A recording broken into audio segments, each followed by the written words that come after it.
The dining room at Chez Laurent was packed with Saturday night energy when my wife Elise stood up, raised her wine glass, and destroyed our 12-year marriage with a smile. "I have an announcement," she said, her voice carrying that practiced PR executive tone she used for press conferences. The table went quiet. Her parents, Robert and Patricia, stopped mid-conversation about their latest cruise. My best friend Jake and his wife Michelle looked up from their dessert menus. Even the waiter hovering nearby seemed to pause. I was cutting into my steak, thinking about how overpriced everything was at this place, when she continued. "I'm done with this marriage. I've met someone more successful, and frankly, this relationship has been holding me back from my potential." The fork stopped halfway to my mouth. Around the table, faces froze in various stages of shock. Patricia's mouth fell open. Robert's eyebrows shot up to his receding hairline. Jake looked like someone had just told him his dog died. But the most interesting reaction came from the corner of my eye. Daniel Voss, sitting at a table across the restaurant, wasn't looking shocked at all. He was smiling. The same Daniel Voss who happened to be the CEO of Elise's PR firm. The same Daniel Voss whose Porsche I'd seen in our driveway 3 times when I came home early from work. I set down my fork and looked at my wife. Really looked at her. The blonde hair that cost more than my monthly car payment. The designer dress that probably cost more than most people's rent. The confidence radiating from her like she'd just announced a promotion instead of the end of our marriage. "More successful than a senior systems engineer at Morrison Tech?" I asked, keeping my voice level. "That's quite an achievement." She laughed. Actually laughed. "Oh, Nick, you're so predictable. Yes, more successful. Someone who understands ambition. Someone who drives a Porsche instead of a 10-year-old Honda." The table was dead silent now. I could hear conversations from other tables, the clink of silverware, the soft jazz playing overhead, normal sounds from a normal Saturday night, while my world got rearranged by a woman who apparently thought success was measured in German automotive engineering. "I see," I said, taking a sip of water. "And this someone? Would he happen to be joining us tonight?" Elise's smile widened. She gestured toward Daniel's table. "Actually, yes. Daniel, would you come over here?" Daniel Voss stood up from his table like he'd been waiting for his cue, which, I realized, he probably had been. This whole thing was choreographed, planned. They'd probably rehearsed it. He walked over with the kind of swagger that screamed, "I drive a Porsche and think that makes me interesting." Tall, silver-haired, wearing a suit that probably cost more than I made in a month. The kind of guy who definitely used phrases like synergistic solutions and paradigm shifts. In casual conversation, "Everyone," Elise said, her hand finding Daniel's arm. "This is Daniel Voss, my partner." Partner, not boyfriend, not lover. Partner. Like they were opening a business together, which, knowing Elise, they probably were. Daniel extended his hand to me. "Nick, right? Elise has told me so much about you." I stared at his hand for a long moment. Everyone was watching, waiting to see if I'd make a scene, if I'd throw a punch or start yelling or break down crying. Instead, I stood up, pulled out my wallet, and placed 3 20s on the table. "Well," I said, looking around at the shocked faces, "this has been educational. Robert, Patricia, always a pleasure. Jake, Michelle, we'll talk soon." I looked at Elise last. She was staring at me with an expression I couldn't quite read. Confusion, maybe? Disappointment? Like she'd been expecting fireworks and got a damp sparkler instead. "Elise," I said, nodding politely, "I hope you find what you're looking for." Then I walked out of the restaurant, through the lobby, past the valet stand, and into the parking lot where my 10-year-old Honda was waiting. Predictable, reliable, and apparently not impressive enough for my wife. But as I drove home through the quiet suburban streets, I wasn't thinking about the car. I was thinking about the folder in my home office, the one I'd been building for the past 6 months. Bank statements, hotel receipts, credit card bills, phone records, emails I'd recovered from our shared laptop. I wasn't paranoid. I was prepared. Because I'd learned a long time ago that when someone starts working late every night, taking weekend business trips to cities that don't have any of their clients, and suddenly needs separate bank accounts for tax purposes, you don't wait around to see how the story ends. You start writing your own ending. The house was dark when I pulled into the driveway. Elise's BMW wasn't there, which meant she was probably celebrating somewhere with Daniel and whoever else was in on this little production. I went straight to my office, opened the filing cabinet, and pulled out the folder labeled Insurance. It was thick now, months of careful documentation, not because I wanted to spy on my wife, but because I'd seen this movie before. My dad went through the same thing when my mom left him for her tennis instructor. He got blindsided, lost half of everything, and spent years paying alimony to a woman who'd been planning her exit strategy while he was working 60-hour weeks to pay for her lifestyle. I wasn't my father, and I wasn't going to get blindsided. The first document in the folder was a printout of our prenuptial agreement, the one Elise had insisted we didn't need, right up until her business started taking off and she suddenly wanted to protect our individual assets. The one that very clearly stated that any debts incurred without the other spouse's knowledge would remain the responsibility of the person who incurred them. The second document was a bank statement showing a $50,000 loan Elise had taken out 3 months ago, a loan I'd known nothing about until I'd accidentally opened a piece of mail addressed to both of us. Before we dive deeper into this story, I have one small request. Please subscribe, drop a like, comment, and hit that hype button to boost this channel so more people can discover these incredible Reddit stories. The third document was a credit card statement for a card I'd never seen, showing charges for hotels, restaurants, and what appeared to be a very expensive weekend in Chicago. The same weekend, Elise had told me she was at a conference in Milwaukee. There were dozens more. Phone records showing hundreds of calls to Daniel's personal number. Emails discussing their future plans that definitely didn't include me. Photos from social media that had been quickly deleted, but not before I'd screenshot them. I wasn't angry anymore. I was something else. Something colder and more focused. My phone buzzed. A text from Jake. "Dude, what the hell just happened? Are you okay?" I typed back, "I'm fine. Just getting my ducks in a row. Want to talk? Tomorrow. I've got some paperwork to organize tonight." I set the phone aside and opened my laptop. It was time to make some calls, starting with my lawyer. Monday morning came with the kind of gray, drizzling rain that made everything look like a noir movie. I was in my office at Morrison Tech by 7, which was normal for me, but apparently newsworthy for everyone else. "You're here early," said Linda Morrison, my boss and the company founder's daughter.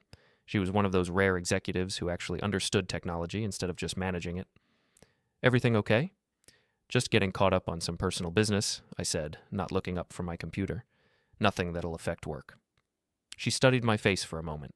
Linda was good at reading people, which was probably why Morrison Tech had grown from a startup to a mid-sized company in 10 years instead of flaming out like most of them. "If you need some time off, just let me know," she said. "You've got plenty of vacation days saved up." "Thanks. I might take you up on that." After she left, I opened my email and found what I'd been expecting. A message from Elise, sent at 2:47 a.m. "Nick, I know last night was a shock, but I think we can handle this like adults. I'll be staying at a hotel for a few days while we figure out the logistics. We should probably sit down and talk about how to divide things fairly. I've already contacted a lawyer to help us navigate this smoothly." E. Divide things fairly. Right. I'd seen Elise's version of fair before. It usually involved her getting what she wanted and everyone else getting what was left over. I forwarded the email to my lawyer, David Chen, along with a note. "The process has officially started. Are we ready?" His response came back within an hour. "More than ready. Don't respond to her email yet. Let's control the narrative from the beginning." The rest of the morning was routine work stuff. Code reviews, system updates, a meeting about server capacity that should have taken 20 minutes but somehow stretched to an hour because the marketing department wanted to discuss scalability paradigms. Normal corporate nonsense that felt surreal after Saturday night. At lunch, I drove to David's office downtown. He was one of those lawyers who looked like he should be teaching literature at a small college instead of handling divorces, but he'd come recommended by 3 different guys at work who'd been through similar situations. "So," he said, spreading the contents of my insurance folder across his conference table, "your wife thinks she's smarter than she actually is." That's been a recurring theme in our marriage. He picked up the prenuptial agreement and smiled. "This is beautiful work. Did you write this yourself?" Elise's lawyer wrote it. She insisted on it when her PR firm started taking off, said she wanted to protect her intellectual property and business assets from any potential future complications. "And you signed it because?" "Because I didn't have anything to hide, and I figured if she wanted to protect her business, that was her right." David flipped through the bank statements. "Except she's the one who's been hiding things. This loan, these credit cards, these transfers. She's been building a separate financial life for months." "That's what I figured. The question is, what do we do about it?" "We let her make the first move," David said. "She's going to come in confident, probably with some expensive downtown firm, thinking she can steamroll you because you're just a predictable engineer. She's going to demand half of everything, plus alimony, plus probably some kind of settlement for emotional distress or lost opportunities. And then? And then we show her what predictable really looks like.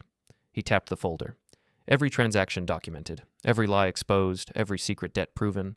She wanted to play games with someone she thought was too nice to fight back. She's about to learn the difference between nice and naive.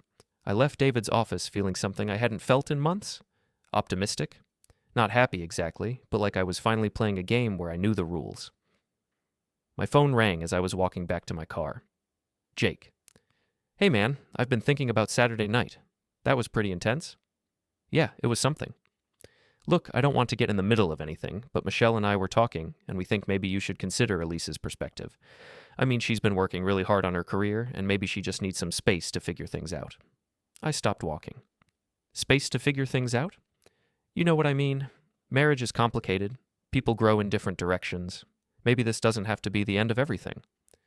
Jake, she stood up in a restaurant and announced she was leaving me for another man. She brought the other man to dinner. What exactly am I supposed to consider about her perspective? I just think, look, Elise called Michelle yesterday. She's really upset. She said you were cold, like you didn't even care that she was leaving. She's wondering if you ever really loved her at all. I felt something cold settle in my stomach. She called Michelle? Yeah, they talked for like an hour. Elise is staying at the Marriott downtown, and she's really struggling with this decision. She said she still cares about you, but she needs to be with someone who shares her ambition. And what did Michelle say? She listened. She's trying to be supportive of both of you. Right, supportive. Nick, come on. Don't be like this. We've all been friends for years. Michelle and Elise have been close since college. You can't expect her to just cut Elise off because you guys are having problems. I got in my car and sat there for a moment, engine off, trying to process what I'd just heard. Jake, I said finally, did Elise mention Daniel Voss in this conversation? Who? The guy she brought to dinner, her new partner. There was a pause.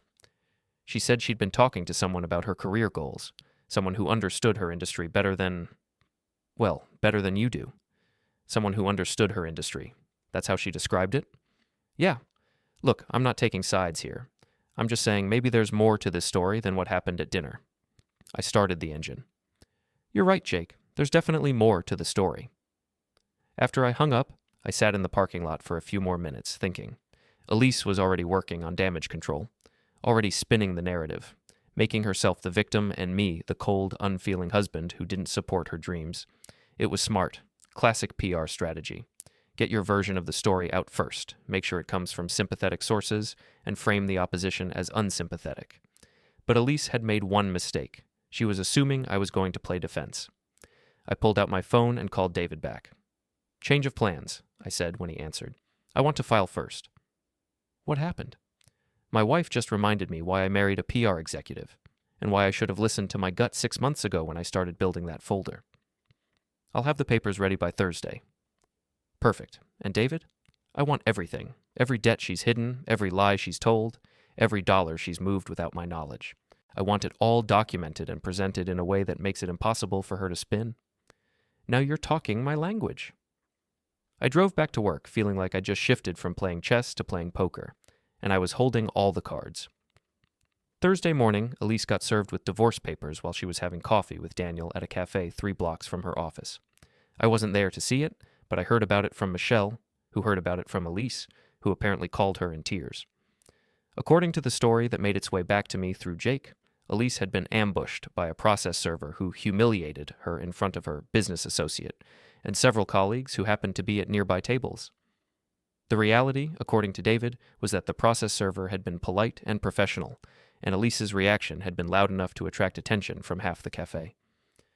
She actually said, "This is harassment," David told me over the phone, in front of witnesses, including her boyfriend, who apparently tried to intervene and got told very firmly that interfering with service of legal documents was a crime.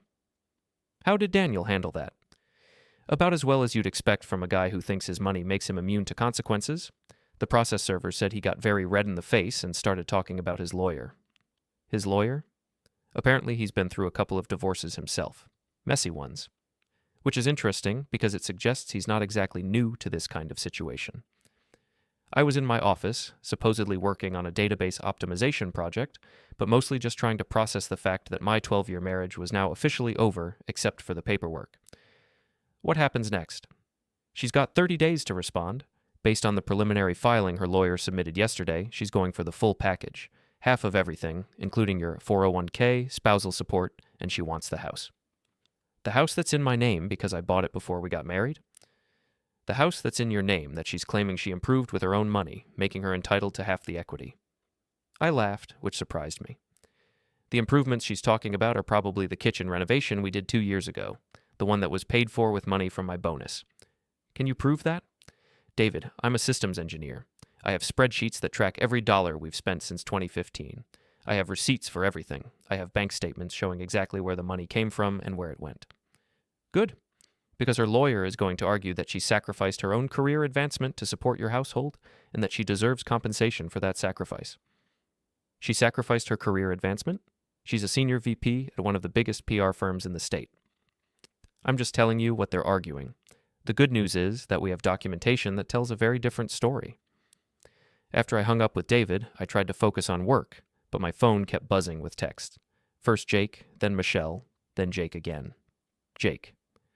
Elise is really upset about the papers. She thought you guys were going to work this out amicably. Me. She thought we were going to work it out amicably after she announced she was leaving me for another man in front of our friends and family. Jake. She said she was trying to be honest about her feelings. Me. In a restaurant, with her new boyfriend present. That's her idea of honesty? Michelle. Nick, I know you're hurt, but Elise is really struggling. She never wanted it to be like this. Me. How did she want it to be? Michelle. She thought you guys could be mature about it. Me. Mature like bringing her new boyfriend to dinner? Or mature like taking out secret loans? Michelle. What secret loans? I stared at that last text for a long time. Michelle didn't know about the loans, which meant Elise hadn't told her, which meant Elise was still trying to control the narrative, even with her closest friends. Instead of responding to Michelle, I called Jake directly. Hey, he said, and I could hear the tension in his voice. Look, I know this is complicated. Jake, how long have we been friends? Since high school, 17 years. And in all that time, have I ever lied to you about anything important? No, man. You're like the most honest person I know, sometimes too honest. So when I tell you that there's more to this story than what Elise is sharing, will you trust me? There was a long pause. What kind of more? The kind that's going to come out in court. The kind that's going to make Saturday night look like a minor disagreement. Nick, what are you talking about? I'm talking about the fact that your wife's best friend has been lying to her for months. About money, about where she's been, about who she's been with, and about why this marriage is really ending. That's a serious accusation. It's not an accusation, Jake. It's documentation. Another pause. Can you prove it? I can prove all of it. Bank records, hotel receipts, phone logs, emails, everything. Jesus, why didn't you say anything before? Because I was hoping I was wrong. Because I wanted to believe that my wife of 12 years wouldn't systematically lie to me while planning her exit strategy. Because I'm apparently too nice for my own good. So what happens now? Now we let the legal system sort it out. And Jake, when the truth comes out, and it's going to come out, I want you to remember this conversation. Because Elise is going to try to make me the villain in this story, and she's going to use your wife to do it. I hung up feeling like I just lost my best friend, but I was tired of being the only person in this situation who was telling the truth. My computer chimed with a new email from Elise. Nick, I just received the most hostile, vindictive legal document I've ever seen. I thought we agreed to handle this like adults. Instead, you're trying to destroy me financially and professionally. I don't know what happened to the man I married, but this isn't him. We need to talk before this gets any worse. I read it twice, then forwarded it to David with a note. Is it normal for the person who initiated the breakup to be surprised when the other person doesn't just roll over? His response. It's normal for people who are used to getting their way to be shocked when they don't. Don't respond. Let her lawyer handle communications from now on. But I was tempted to respond. I was tempted to write back and ask her if she'd mentioned the secret loans to Daniel. If she'd told him about the credit cards I didn't know about. If she'd explained how she was planning to pay for her new lifestyle once the divorce was final, and she was responsible for her own debts. Instead, I closed the email and went back to work. Because David was right. From now on, everything went through lawyers. But as I sat there, staring at code on my screen, I couldn't help thinking about something Elise had written.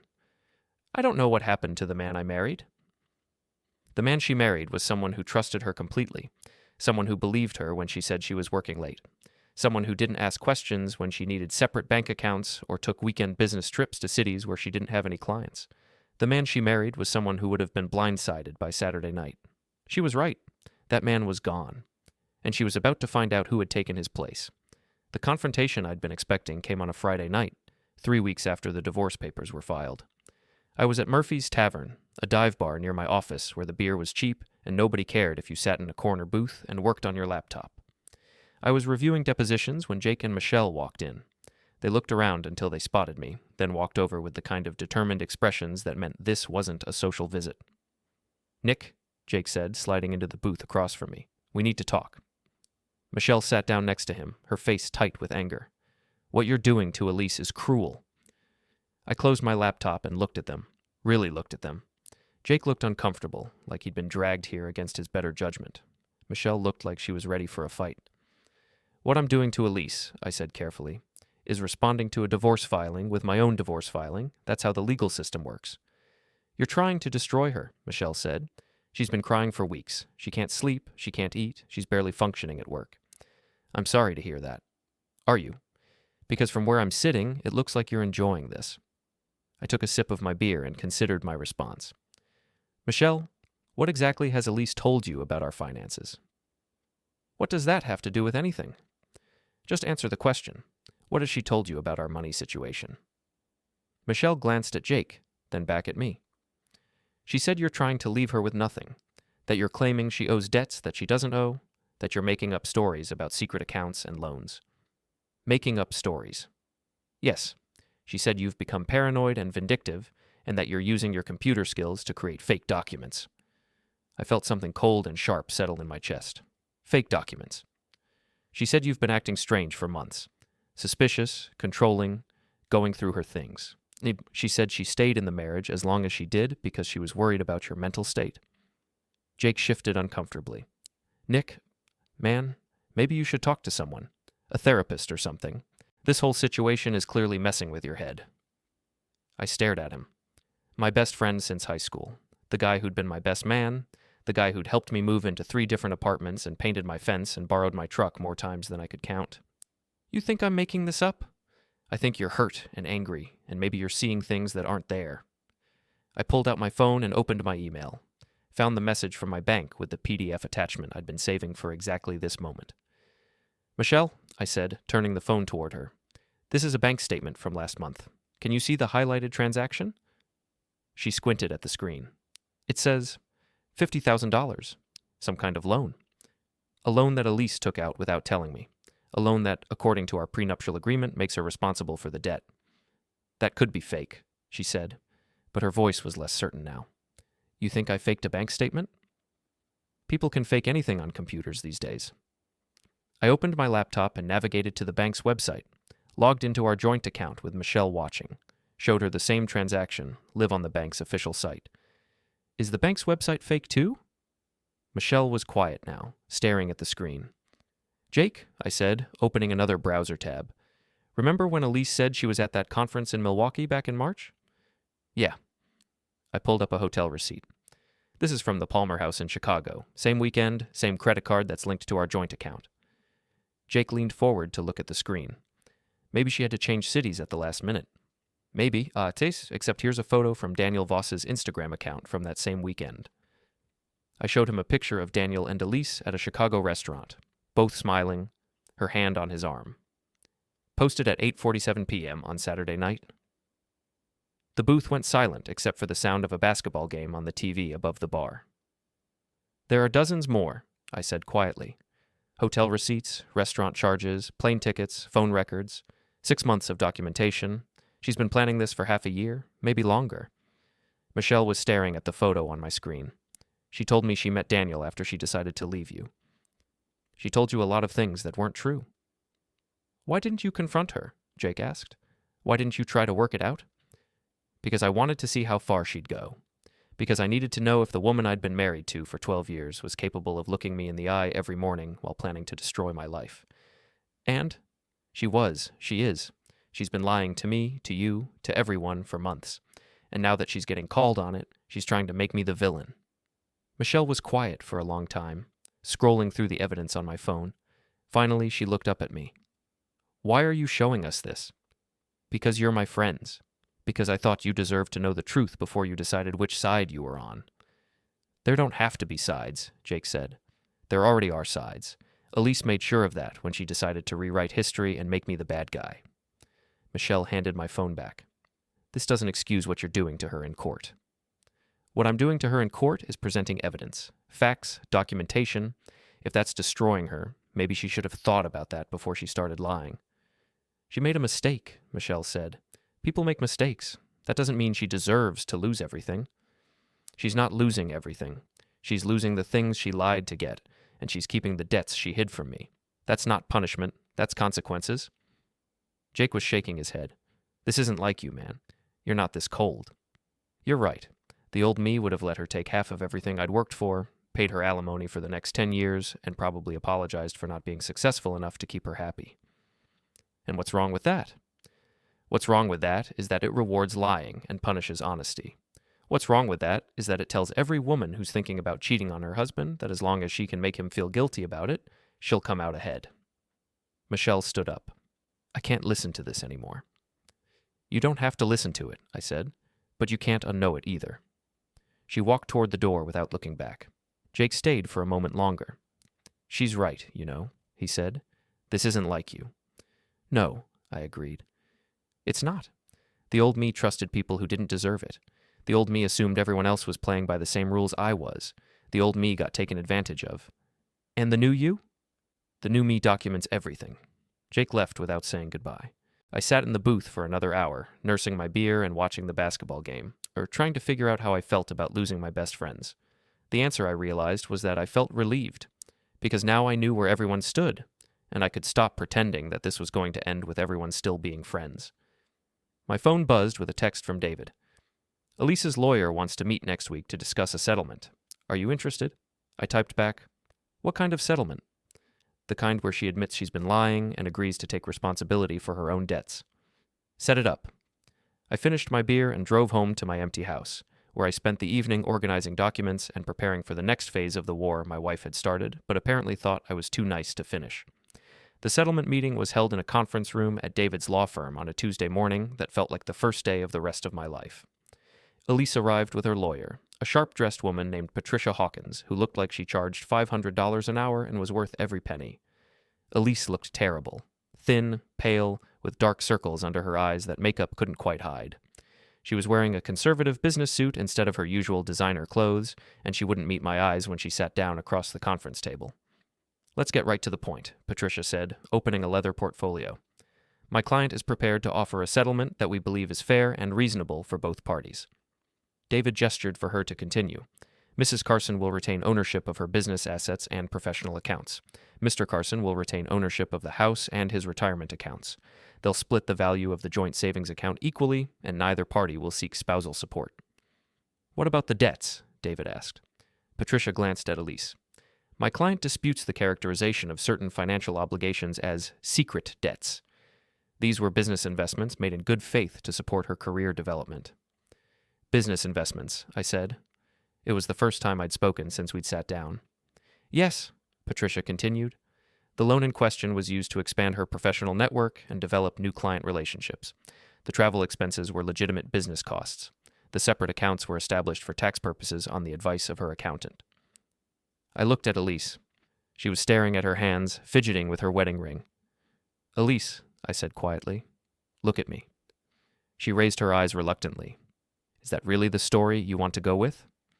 It's the truth, she said, but her voice was barely above a whisper. The truth is that you spent $50,000 of our money on hotel rooms and dinners with your boyfriend, and you want me to pay for half of it? It wasn't like that. What was it like? Patricia intervened. Mr. Carson, please direct your questions through counsel. No, I said, still looking at Elise. I want to hear it from her. I want to hear my wife of 12 years explain to me how spending our money on another man is a business investment. Elise's eyes filled with tears. You don't understand the pressure I was under, the expectations. I needed to maintain a certain image, a certain lifestyle, to be taken seriously in my industry. By lying to your husband? By doing whatever it took to succeed. And Daniel was part of that success strategy? She didn't answer. David opened his own portfolio and spread several documents across the table. Mrs. Carson, these are credit card statements for accounts your husband knew nothing about. Can you explain these charges? Patricia leaned forward to examine the documents. Her expression changed as she read. These appear to be personal expenses, she said carefully. Personal expenses for 2 people, David clarified. Hotel suites, expensive dinners, weekend trips, jewelry purchases, all charged to accounts that were opened using Mr. and Mrs. Carson's joint credit, but without Mr. Carson's knowledge or consent. I can explain those, Elise said quickly. Please do, I said. Daniel and I, we were developing a business relationship. He was mentoring me, helping me understand the executive level of the industry. The dinners, the travel, it was all part of that professional development. Professional development that required hotel suites and jewelry? She was crying now, mascara running down her cheeks. You're twisting everything. You're making it sound sordid and calculated. I'm not making it sound like anything. I'm reading your credit card statements. Patricia was reviewing the documents with increasing concern. Mrs. Carson, you didn't mention the extent of these charges when we prepared for this meeting, because they are not relevant to the divorce settlement. They're extremely relevant, David said, because according to the prenuptial agreement that Mrs. Carson insisted on, any debts incurred without the knowledge of both spouses remain the responsibility of the person who incurred them. That clause was intended to protect against business liabilities, Patricia said. It protects against all undisclosed debts, including these. David pulled out another document. This is a summary of the total amount Mrs. Carson has spent on her professional development, $87,000 over 6 months. The room went quiet. Elise had stopped crying and was staring at the document like she'd never seen it before. That can't be right, she whispered. It's right, I said. I've been tracking every transaction, every charge, every transfer, every payment. Did you think I wouldn't notice $87,000? I thought it would work out. I thought once Daniel and I were together, once I was at the executive level, I could pay it back. With what money? With my salary increase, and with the partnership Daniel promised me. Partnership, I repeated. In his company? In our company. We were going to start our own firm. I looked at David, who was taking notes. Did you get that? She was planning to start a business with her boyfriend using money stolen from her husband. It wasn't stolen, Elise said desperately. It was our money. I had every right to spend it. On another man? On my future. Your future with him? She didn't deny it. Patricia was packing up her documents. I think we need to recess and discuss this new information. What new information? David asked. Everything we've discussed today was included in our initial filing. Mrs. Carson's lawyer should have reviewed all of this before we sat down. Patricia looked at Elise with an expression that suggested their attorney-client relationship was about to become very expensive or very short. Mrs. Carson, she said carefully, did you provide me with complete and accurate information about your financial activities during the marriage? Elise was quiet for a long time. Finally, she looked at me.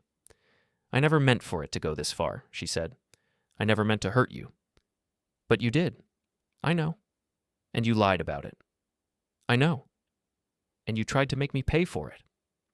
I was scared. I didn't know what else to do. I stood up. You could have told the truth. You could have been honest about what you wanted and why you wanted it. You could have treated me like a partner instead of an obstacle. Would you have let me go? I would have respected your choice. I would have helped you make a clean break instead of a messy one. I would have acted like the man you married instead of the enemy you turned me into. Patricia was whispering urgently to Elise, but Elise wasn't listening. She was staring at me like she was seeing me for the first time. I'm sorry, she said. I know you are, but sorry doesn't pay the bills. David gathered up his documents. Mrs. Hawkins, I think your client needs to consider a different settlement offer. What kind of offer? Patricia asked. The kind where she takes responsibility for the debts she created, keeps the assets she earned, and we all move on with our lives. And if she doesn't agree? Then we go to court, and a judge decides based on the evidence. All of the evidence. Patricia looked at the stack of documents on the table. We'll be in touch. After they left, David and I sat in the conference room for a few minutes, not talking. How do you feel? He asked finally. Like I just watched someone I used to love destroy herself. Any regrets? I thought about it. Yeah. I regret not confronting her 6 months ago when I first suspected something was wrong. I regret giving her enough rope to hang herself with. Why didn't you? Because I wanted to believe I was wrong. Because I loved the woman I thought she was, and I didn't want to find out she didn't exist. And now? Now I know the truth. And the truth is that the woman I married disappeared a long time ago. I just didn't want to admit it. My phone buzzed with a text from Jake. Michelle told me about the meeting. Are you okay? I typed back, I'm fine. How's Elise? Not good. She's staying with us for a few days. That's nice of you. Nick, she's really sorry. She knows she screwed up. I know she is. But sorry doesn't fix this. What would fix it? I stared at the question for a long time before answering. Nothing. Some things can't be fixed. They can only be ended. 3 months later, I was sitting in a courtroom that smelled like old wood and broken promises, waiting for Judge Margaret Sullivan to decide how the rest of my life was going to look. Elise sat at the plaintiff's table with her third lawyer, a tired-looking man named Robert Chen, who'd taken over after Patricia Hawkins had withdrawn from the case. She'd lost weight, and her hair was shorter, more practical. She looked like a different person from the confident woman who'd stood up in a restaurant and announced she was trading me in for a newer model. Daniel Voss was nowhere to be seen. According to the gossip network that still connected me to my old social circle through Jake and Michelle, he'd ended their relationship 2 weeks after the settlement meeting. Apparently, a woman with $87,000 in secret debt wasn't as attractive as a woman with a successful PR career and a stable marriage to subsidize her lifestyle. Judge Sullivan was reviewing the case file with the kind of methodical attention that made me understand why divorce proceedings took months instead of minutes. She was in her 60s, with gray hair and sharp eyes that had probably seen every variation of human selfishness and stupidity that the legal system had to offer. Mrs. Carson, she said finally, I've reviewed the financial documentation submitted by both parties. Do you dispute the accuracy of these records? Elise's lawyer stood up. Your Honor, my client acknowledges that certain financial decisions were made without full disclosure to her spouse. However, we maintain that these were business-related expenses made in good faith to advance her career. Business-related expenses that included luxury hotel suites and personal jewelry. My client was required to maintain a certain professional image in her industry. An image that required her to share hotel suites with her business mentor? The lawyer sat down without answering. Judge Sullivan turned to David. Mr. Chen, your client is seeking full enforcement of the prenuptial agreement. Is that correct? Yes, Your Honor. The agreement clearly states that any debts incurred without the knowledge and consent of both spouses remain the responsibility of the person who incurred them. And Mr. Carson had no knowledge of these expenditures?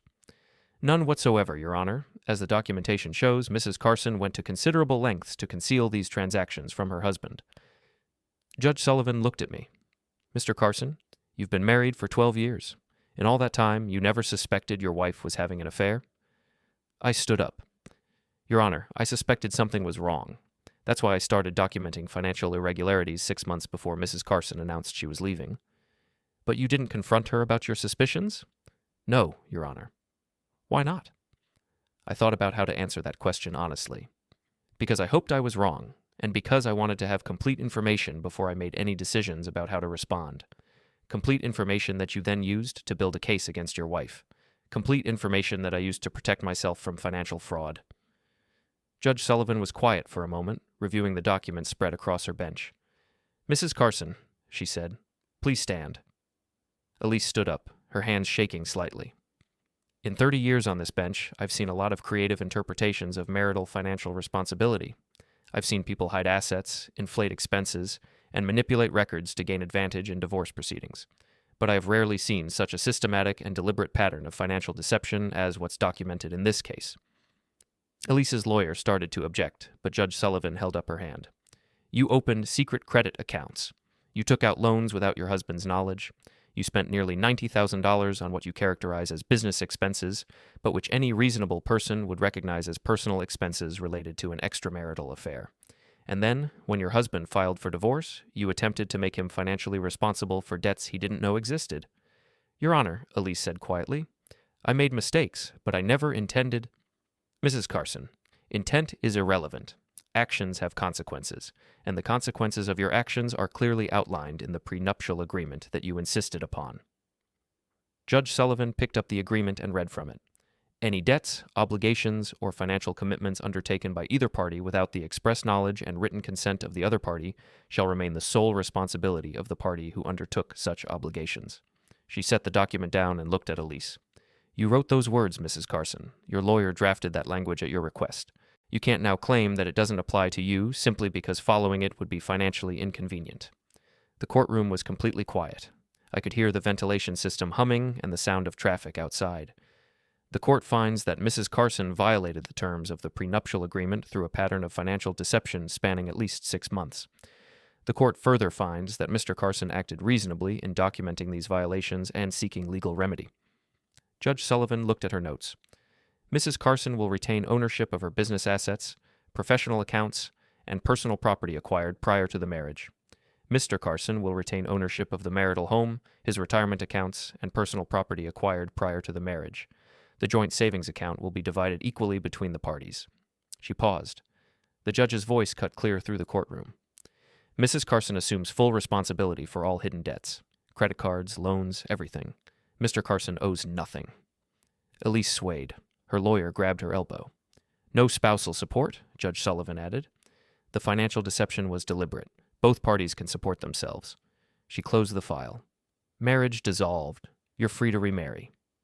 Mrs. Carson, 60 days to handle joint debts. Mr. Carson, 30 days to remove her name from titles. One look at us both. Trust and honesty are the foundation. Lose them, and nothing can save it. The law divides property, not pain. Gavel down.